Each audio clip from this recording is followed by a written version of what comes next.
Muy buenas tardes, buenas noches ya más bien incluso. Bienvenidos señoras y señores en este debate público, el último antes de la Navidad, de la Nochebuena, y por eso inmediatamente quiero presentarles a quienes son nuestros invitados hoy. Algunos de ellos se incorporan, así que le damos la bienvenida, por ejemplo, a Javier López, que se incorpora por primera vez a este debate público. Javier, buenas noches y bienvenido. Buenas noches y bien hallados, muchas gracias. La primera vez y que sean muchas más las que estés por aquí. Eso espero, gracias. A José Antonio Lobato, actor asturiano, ya le conocen ustedes sobradamente y él conoce de sobra las cámaras y todo lo que tenga que ver con el mundo audiovisual, así que ¿qué les vamos a contar? José Antonio, muy buenas. Pues muy buenas y encantado después de tanto tiempo, como te decía antes, de volver aquí a vuestra casa, ¿no? Un placer tenerte de nuevo. Has vuelto a casa por Navidad casi. Claro. Sí, como el anuncio de los turrones.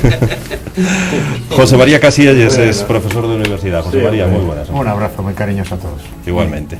Bueno, podemos empezar por donde queráis. Hoy hemos tenido conocimiento de dos curiosos criterios en la sanción a dos jueces por faltas que, bueno, nosotros lo vamos a analizar, salvo en el caso de Javier, como absolutamente profanos en la materia, pero claro, que a un ciudadano le expliquen que un juez se le tiene que sancionar de forma más grave por, bueno, sin entrar en que hiciera lo correcto o no, por retrasar una serie de documentación para facilitar una adopción y sin embargo se dé un castigo mucho menor a alguien que olvidó meter en la cárcel a un pederasta que después cometió un delito tan grave como es el asesinato de una niña, pues no es fácil de entender.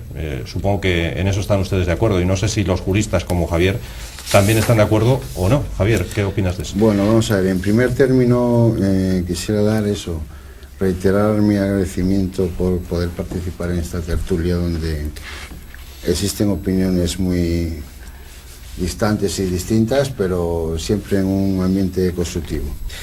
Dicho lo cual, en cuanto a, pues, no me sorprende gran cosa porque los abogados y los juristas en general estamos acostumbrados a ver sentencias que van de, digamos, en términos coloquiales, de la ceca a la meca.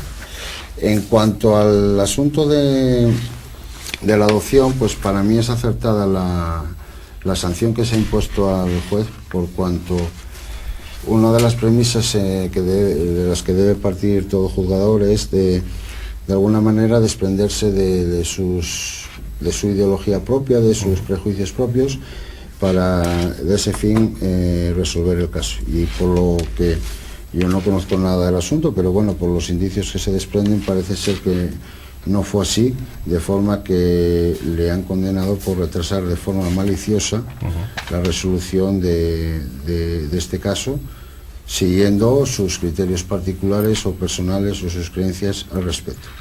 En cuanto al tema de Mariluz, aquí debo opinar que creo que desgraciadamente el Poder Judicial existente en España pues carece de los medios económicos y personales y de infraestructuras suficientes para que eso que quiere el ciudadano de una justicia rápida, ágil y que en definitiva responda a sus pretensiones, pues desgraciadamente estamos lejos de llegar a ese punto. De manera que entiendo que este caso es un producto del sistema que no funciona porque se dan una serie de disfunciones y que llevan a estas resoluciones y a estos puntos de absurdo en que un juez pues no tenía noticia de que en este caso el presunto culpable pues debería de estar en prisión y por tanto estaba en libertad, etcétera.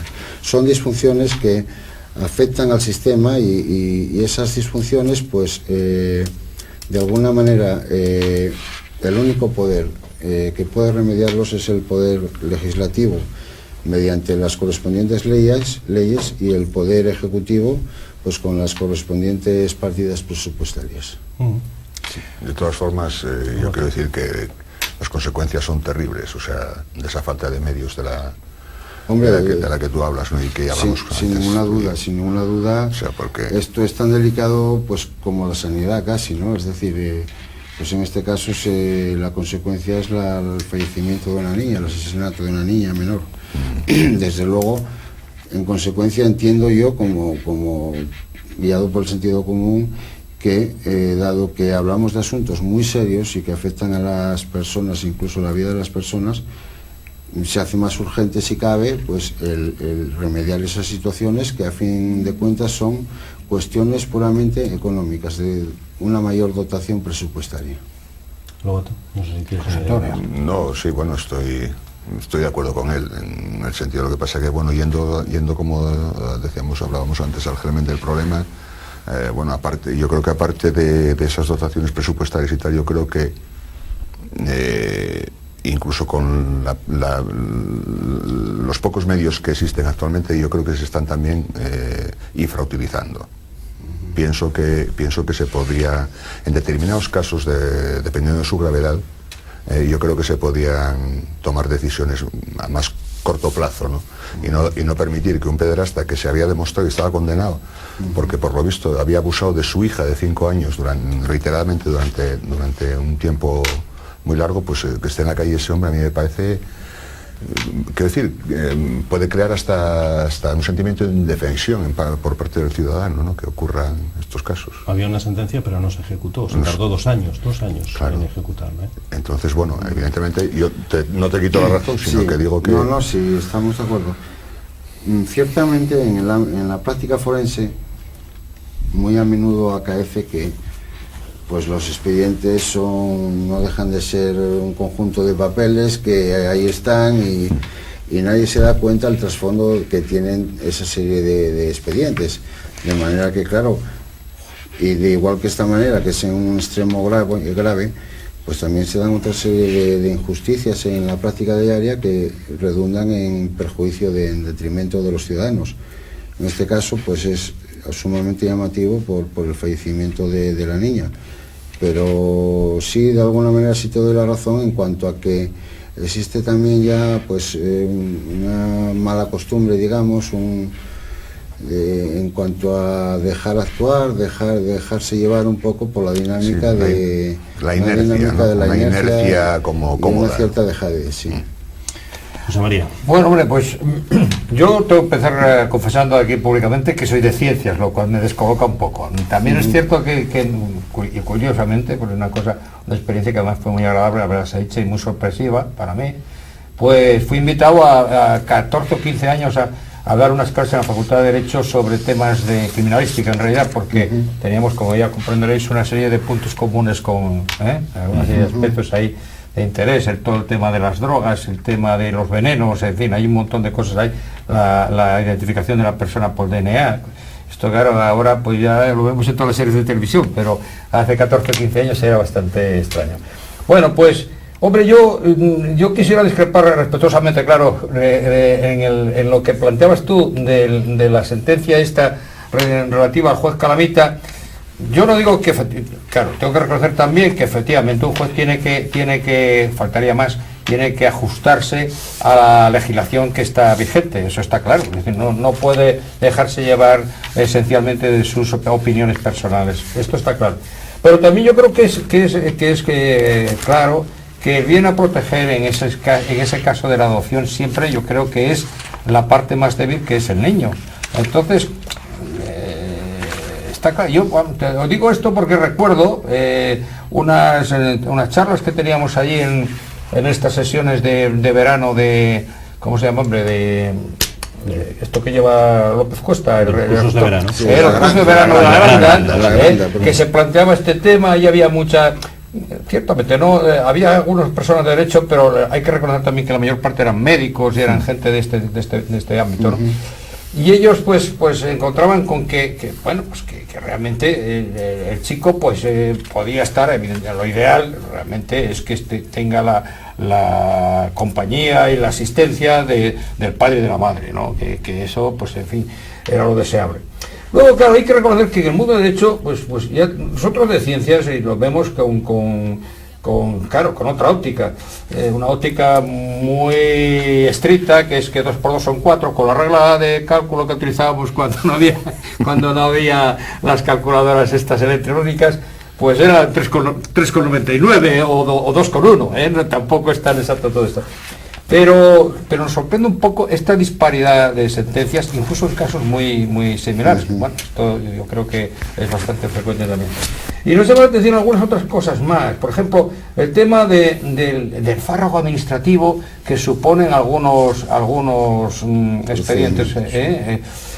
Qué sé yo, vosotros habréis visto aquella imagen del 11M que venía toda la documentación que tenía detrás los jueces, ¿verdad? Sí, era impresionante aquello.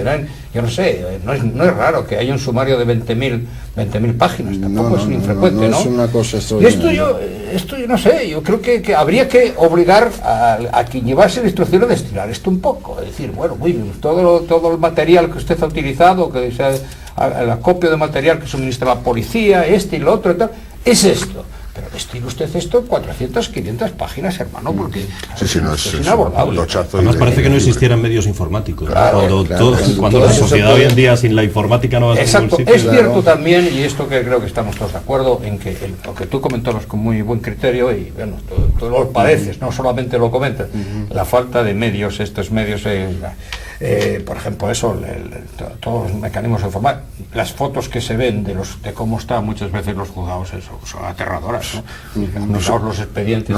No solo eso, sino los edificios de nueva planta que se crean, que yo no sé quién los diseña. Esa es otra. Yo creo que algunos están hechos para que ya el futuro operado pues se vaya acostumbrando. Yo me recuerdo, alguna vez he pasado por los pasillos del laberinto. De estos de los juzgados nuevos de Oviedo, y aquello es que realmente es casi opresivo, ¿no? Tú lo conocerás mejor, claro. Y luego hay otras cosas que nos llama mucho la atención a las gentes de a pie en el mundo del derecho, que es que se tenga que pedir, por ejemplo, una ejecución de sentencia después de que se ha resuelto, ¿verdad? Una ejecución de sentencia, porque eso no llega. ¿Y cómo es que no llega? Pero vamos a ver, ¿es que esto qué ha sido? ¿Una recomendación del alma o ha sido una sentencia firme? Vamos a ver, como que ahora hay que pedir una sentencia siempre requiere una ejecución de la misma. Sí, no... pero a veces... Sí, ahí lo que ocurre técnicamente, por ejemplo, en cuestiones penales existe la ejecución de oficio. Ahora bien, en cuestiones civiles, administrativas, laborales, sí que requiere la ejecución a instancia de parte.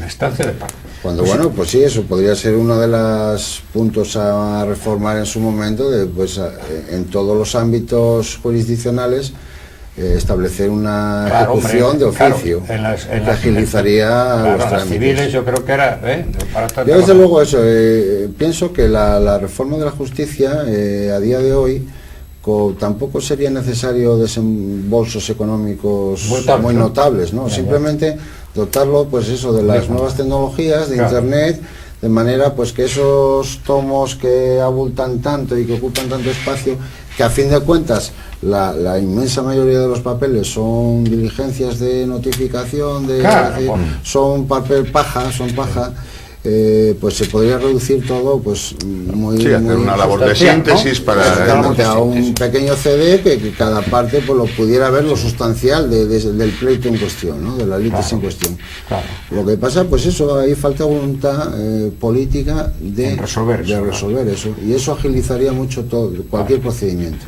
Hay otra cosa que a los mortales de a pie, es decir, los ajenos al mundo directo del derecho, los no profesionales, nos llama mucho la atención también, es que, por ejemplo, que le ha pasado a personas como Juan Garzón, que no debe ser tonto tampoco, pero las oposiciones a judicaturas pues suelen ser bastante serias, pero que se liberen a unos narcotraficantes porque han pasado 4 años y no... Pero vamos a ver, y esto, pues sabes, es sabido que hay un plazo para resolver, entonces ¿cómo eso se puede producir?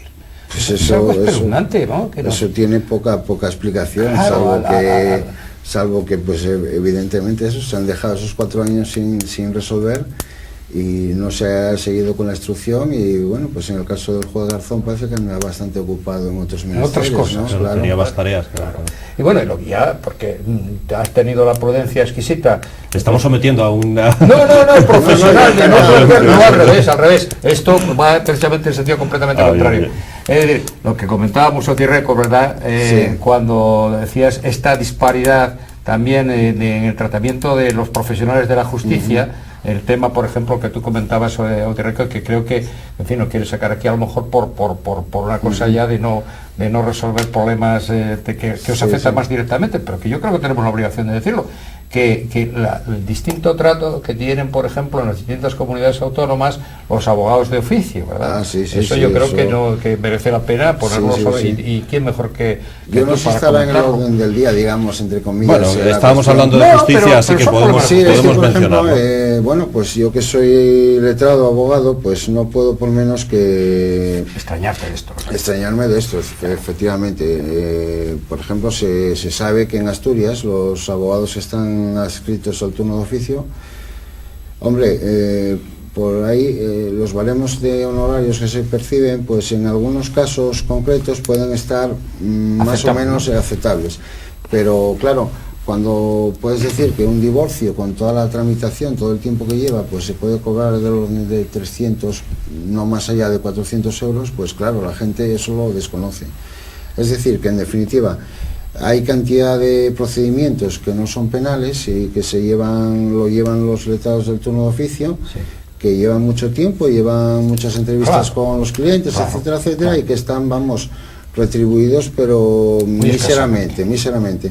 Entonces, esto uniéndolo al sistema que tenemos en España de las comunidades autónomas, resulta que, por ejemplo, en Galicia, por no ir más lejos, los letrados que están en el turno de oficio pues sí que perciben, tienen derecho a la seguridad social, cosa que aquí no ocurre. Claro, no vamos ya a ver pues qué honorarios cobran pues en Madrid o en Cataluña o en regiones que económicamente son más prósperas, y entiendo yo, bajo mi punto de vista, pues que la justicia, como poder independiente del Estado que es y debiera ser, pues tendría que tener una regulación uniforme y única para toda España. Ser más justa. Ser más justa y más igual para todo el país, claro. Que no existan esos agravios comparativos tan evidentes y tan obvios. Sí, pero eso pasa con la justicia y, como vosotros sabéis, pasa con muchas más. Hombre, eso ya sería... hay unas diferencias también con la sanidad. De todas formas, yo creo que sea muy difícil explicárselo a Montilla esto. Gracias por el capote de Lobato. Porque igual no entendiera.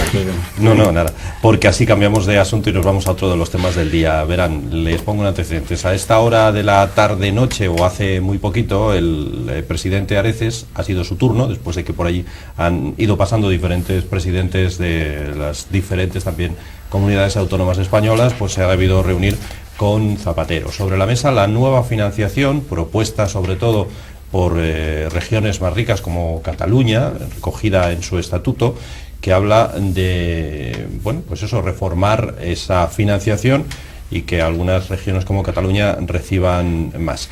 En eso estábamos cuando esta mañana ha llegado el presidente de los gallegos y ha sacado de la manga un argumento que desgraciadamente tampoco nosotros podemos utilizar, y es que la nueva financiación incluya también, contemple también la lengua propia que tienen algunas comunidades, y eso parece que ha sido bien recibido por Zapatero. Es decir, que ante la actitud de los catalanes de decir debemos recibir más porque somos más y aportamos más al fondo común, han llegado los gallegos y han dicho nosotros no seremos más y tampoco aportamos más, pero como tenemos lengua propia, bueno, pues también hay que tener eso en cuenta. Lo malo es que, insisto, en el caso de los asturianos, desgraciadamente, ni somos más, ni aportamos más, y además tampoco tenemos una lengua oficial reconocida, con lo cual tampoco pedimos... Lo cual no quiere decir que no sea propia, que no lo tengamos cual, una lengua propia. Ni que no merezca todo el respeto, pero bueno, no la tenemos reconocida. Imagino que los señores, señor presidente y tal, tomarían buena nota, son los primeros que se niegan a cooficializar el asturiano, ¿no? Correcto. Bueno, ¿qué os parece a vosotros este tema de la financiación autonómica? Pues, hombre, vamos a ver, desde el punto de vista de asturianos como somos, pues evidentemente, dada la situación, pues pedir efectivamente la cooficialidad del Bable a los fines de pues obtener también una mayor cantidad de recursos económicos, que por otra parte, evidentemente, lo que decía mi compañero, es decir, el Bable, hay infinidad de clases de Bables, no puede ser homologado quizá como una lengua propia y unívoca, pero sí que muestra las tradiciones y la historia de un pueblo que es distinto al resto y que tiene su propia pero eso idiosincrasia. pasa incluso, perdona por la interrupción, Sí. pasa incluso con el gallego. Igual hay un gallego académico que claro. es el que está, bueno, eso como vamos a mal, no sé si no me gusta nada el término, pero bueno, dice un gallego normalizado. En Cataluña pasa lo mismo con el catalán, o sea, hay una academia de la lengua catalana, pero luego ahí no habla lo mismo el país de Lérida que un país de Tarragona. Eso pasa siempre. O sea, yo creo que eso no puede ser nunca óbice para negar la existencia de una lengua propia, que es lo que aquí más o menos pasa. O no es negarla, es incluso, yo creo que peor, que es como meterla en una urna, ¿no? En un museo, decir, bueno, tenemos esto aquí, como los asturcones, vamos a cercar un cacho suave para que tenerlo, no se pierda, ¿no? pero que no se tampoco pierda, se salga pero de ahí. que no salga de ahí, ¿no? Entonces yo no sé por qué ese complejo. Quiero decir, yo llevo muchos años diciéndolo y no lo entiendo, sigo sin entenderlo. Cuando no es nada nuevo esto que plantea el señor Touriño, ¿eh? O sea, desde la Comunidad Económica Europea hay una serie de partidas económicas para apoyar las lenguas minoritarias, de las cuales se están beneficiando Cataluña, Euskadi y Galicia desde hace mucho tiempo.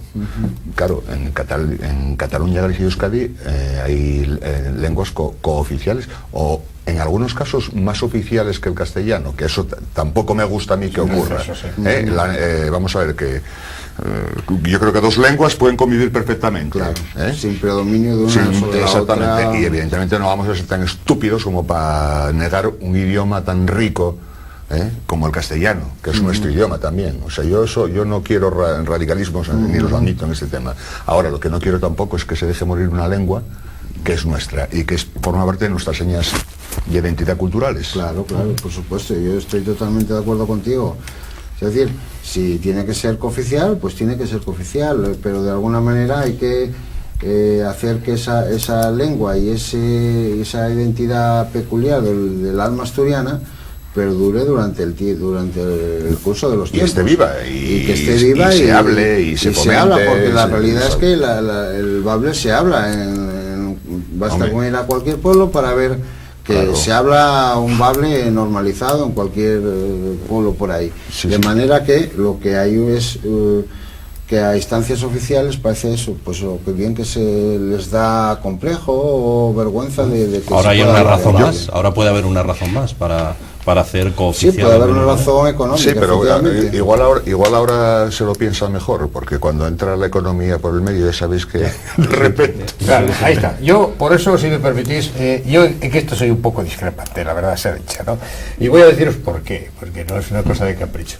Es decir, yo creo que esto, hemos llegado a una situación clarísimamente desde eso. El tema que tú sugerías de Cataluña, donde esto se ha dado cada lunes y cada martes. Yo había hace tiempo, me acuerdo de un profesor que estaba, un catalán. Yo he sido alumno de muchos profesores catalanes espléndidos, vamos a decirlo con toda sinceridad.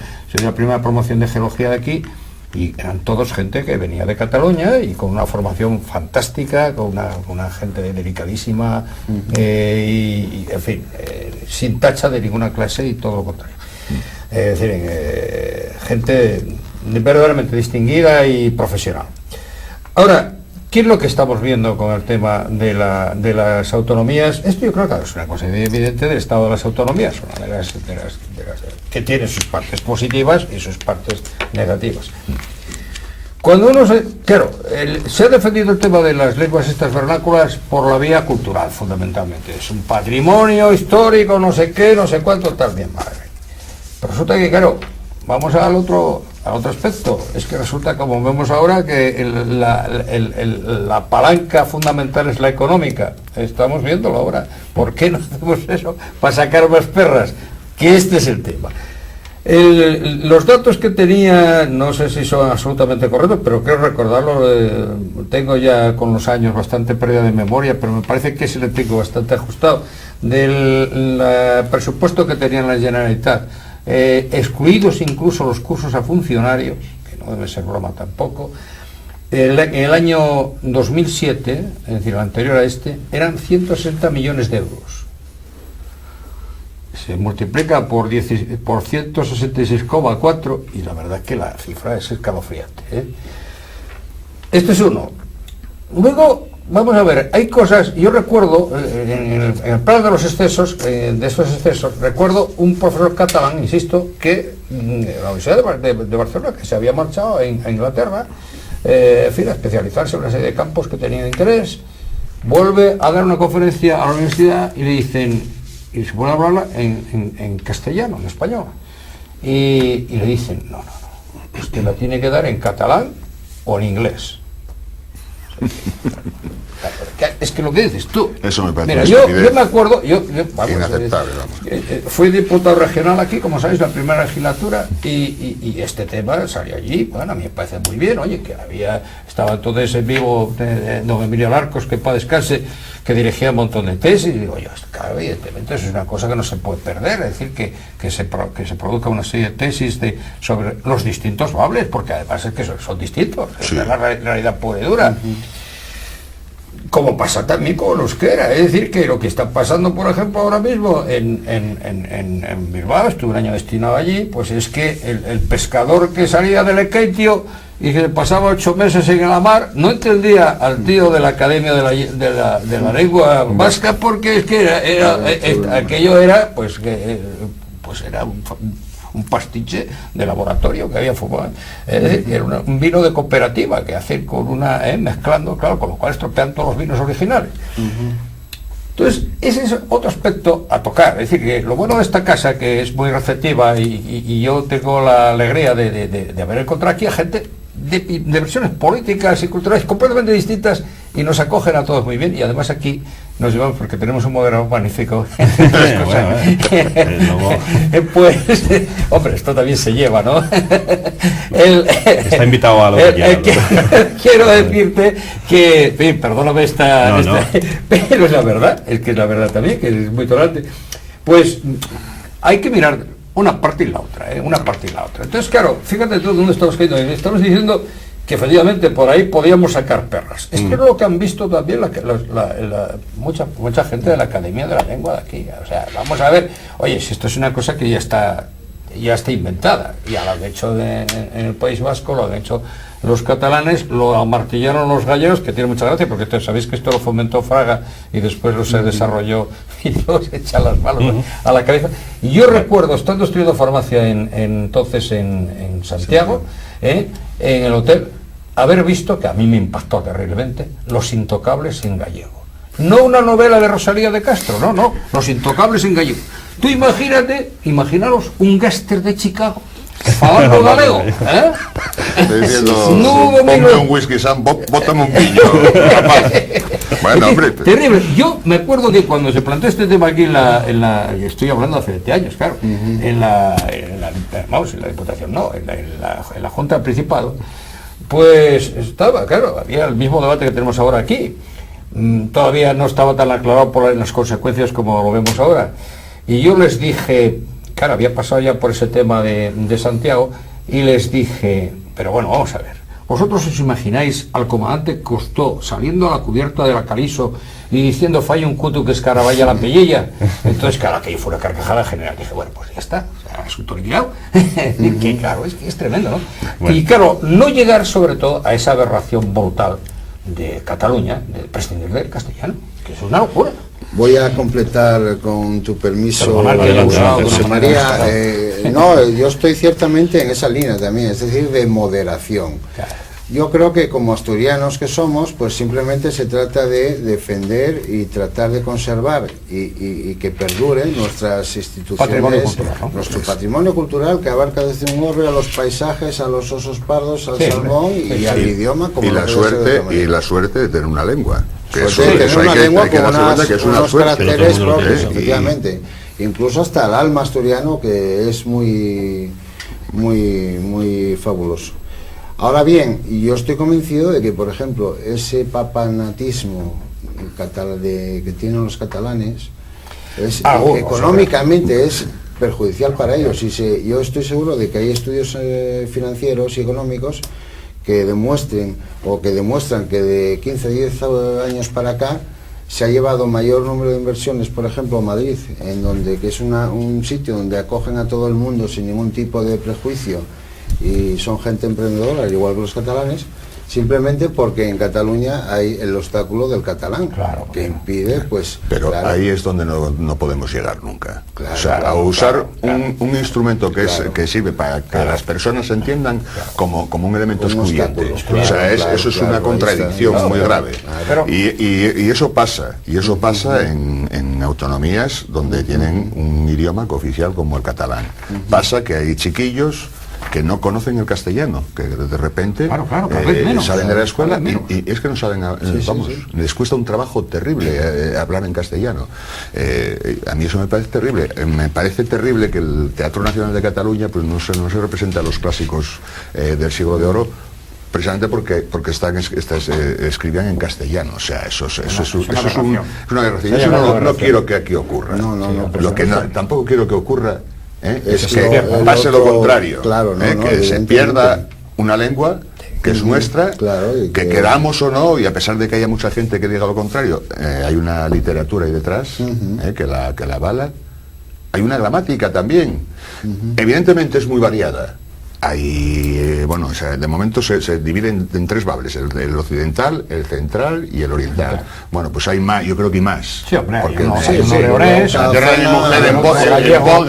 tú estás en un pueblo y vas 7 kilómetros para allá en un concejo y ya tienen usan otra terminología, muy parecida. Sabes que Fabri llegaba, sabéis todos, en el siglo XII por ahí llegaba a Badajoz con la Extremadura.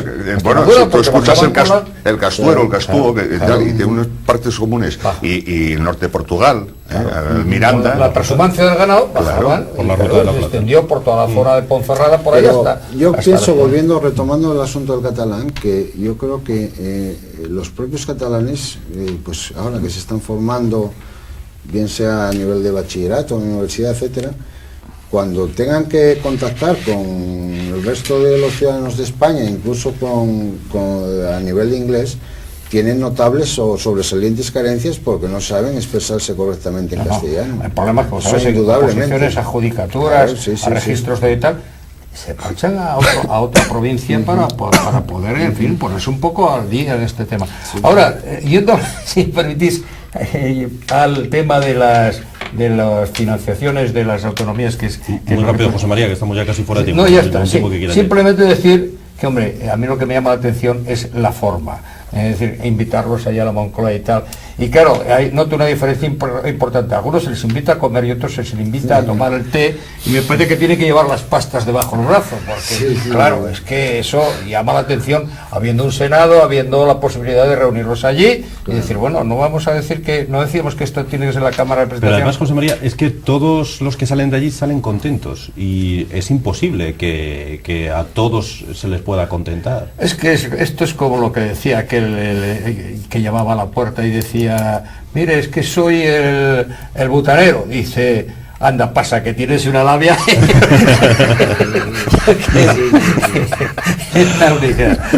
Perdona. No, mejor forma de terminar no la vamos a encontrar, así que bueno, a todos los presentes, independientemente, como decía antes José María, de sus opiniones, de sus opciones políticas, culturales, en cualquier caso, que lo pasen muy bien. Yo lo suscribo.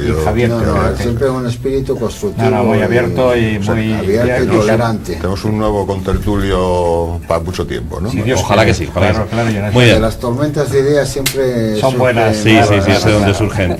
Muy bien, Javier, José María y a José Antonio, a los tres, muchísimas gracias. Y a ustedes especialmente, mañana por razones obvias no estaremos aquí, pero sí volvemos ya el próximo lunes, la semana que viene. Gracias, feliz noche y hasta mañana.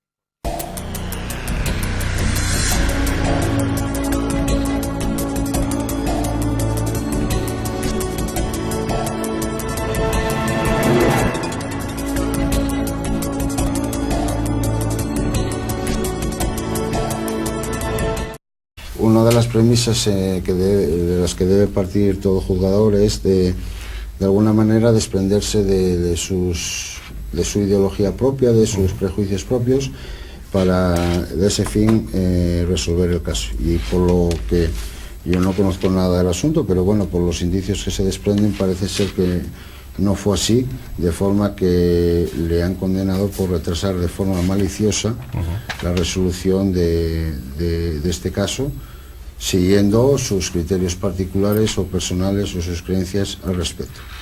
En cuanto al tema de Mariluz, aquí debo opinar que creo que desgraciadamente el Poder Judicial existente en España pues carece de los medios económicos y personales y de infraestructuras suficientes para que eso que quiere el ciudadano de una justicia rápida, ágil y que en definitiva responda a sus pretensiones, pues desgraciadamente estamos lejos de llegar a ese punto. De manera que entiendo que este caso es un producto del sistema que no funciona porque se dan una serie de disfunciones y que llevan a estas resoluciones y a esta... No, sí, bueno, estoy de acuerdo con él en el sentido, lo que pasa que, bueno, yendo como hablábamos antes al germen del problema, bueno, aparte, yo creo que aparte de esas dotaciones presupuestarias y tal, yo creo que incluso con los pocos medios que existen actualmente, yo creo que se están también infrautilizando. Pienso que se podría, en determinados casos, dependiendo de su gravedad, yo creo que se podían tomar decisiones a más corto plazo, ¿no? Y no permitir que un pederasta que se había demostrado y estaba condenado, porque por lo visto había abusado de su hija de 5 años reiteradamente durante un tiempo muy largo, pues que esté en la calle ese hombre, a mí me parece, quiero decir, puede crear hasta un sentimiento de indefensión por parte del ciudadano, ¿no?, que ocurran estos casos. Había una sentencia pero no se ejecutó, se tardó 2 años claro, en ejecutarla. Entonces, bueno, evidentemente yo no te quito la razón, sino sí, que digo que... No, sí, estamos de acuerdo. Ciertamente en la práctica forense muy a menudo acaece que pues los expedientes no dejan de ser un conjunto de papeles que ahí están y nadie se da cuenta del trasfondo que tienen. Como absolutamente profanos en la materia, pero claro, que a un ciudadano le expliquen que un juez se le tiene que sancionar de forma más grave por, bueno, sin entrar en que hiciera lo correcto o no, por retrasar una serie de documentación para facilitar una adopción, y sin embargo se dé un castigo mucho menor a alguien que olvidó meter en la cárcel a un pederasta que después cometió un delito tan grave como es el asesinato de una niña, pues no es fácil de entender. Supongo que en eso están ustedes de acuerdo, y no sé si los juristas como Javier también están de acuerdo o no. Javier, ¿qué opinas de eso? Bueno, vamos a ver, en primer término quisiera reiterar mi agradecimiento por poder participar en esta tertulia donde existen opiniones muy distantes y distintas, pero siempre en un ambiente constructivo. Dicho lo cual, en cuanto a, pues, no me sorprende gran cosa porque los abogados y los juristas en general estamos acostumbrados a ver sentencias que van de, en términos coloquiales, de la ceca a la meca. En cuanto al asunto de la adopción, pues para mí es acertada la sanción que se ha impuesto al juez, por cuanto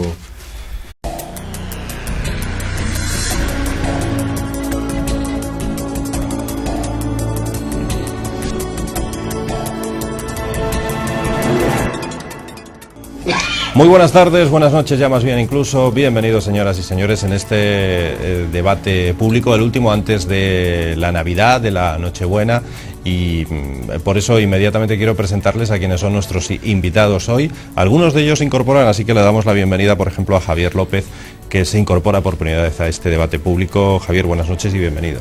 Buenas noches y bien hallados, muchas gracias. La primera vez y que sean muchas más las que estés por aquí. Eso espero, gracias. A José Antonio Lobato, actor asturiano, ya le conocen ustedes sobradamente y él conoce de sobra las cámaras y todo lo que tenga que ver con el mundo audiovisual, así que ¿qué les vamos a contar? José Antonio, muy buenas. Pues muy buenas y encantado después de tanto tiempo, como te decía antes, de volver aquí a vuestra casa, ¿no? Un placer tenerte de nuevo. Has vuelto a casa por Navidad casi. Claro. Como el anuncio de, Como el turrón, de los turrones. José María Casillas es profesor de universidad. José María, muy buenas. Un abrazo muy cariñoso a todos. Igualmente. Bueno, podemos empezar por donde queráis. Hoy hemos tenido conocimiento de dos curiosos criterios en la sanción a dos jueces por faltas que, bueno, nosotros lo vamos a analizar, salvo en el caso de a estos puntos de absurdo en que un juez pues no tenía noticia de que en este caso el presunto culpable pues debería de estar en prisión y por tanto estaba en libertad, etcétera. Son disfunciones que afectan al sistema y esas disfunciones pues de alguna manera el único poder que puede remediarlos es el poder legislativo mediante las correspondientes leyes y el poder ejecutivo pues con las correspondientes partidas presupuestarias.